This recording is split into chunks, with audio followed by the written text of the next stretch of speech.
Hello guys, good morning guys. Mayroon ng chopper parating guys kasi yung boss namin guys uwi na, kami na may iwan dito. Yahoo! Update ko kayo guys ang chopper. Ganito yung buhay dito sa platform guys, may chopper palagi. Saka ito yung dagat guys, yan ang platform. Update ko kayo palagi guys. Okay na yung ano ngayon, yung weather, kunting mahangin at mahalon din. Wala kaming fishing ngayon guys kasi naka-impact pa yung nakukuha namin na isda. Lagi mo kaming ipipray guys na lagi kaming magpakatatag at mga pamilya namin nasa Pilipinas.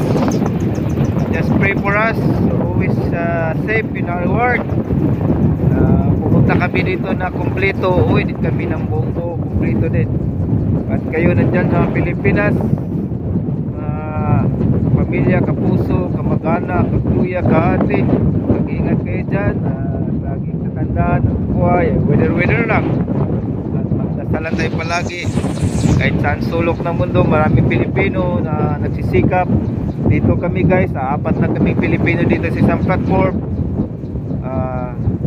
Ipakita namin yung galing at yung maging sincere, maging tapat, maging focus sa trabaho, at saka maging safety. Yan ang palaging iniisip. At yung generous, yung palaging help one another, yung teamwork.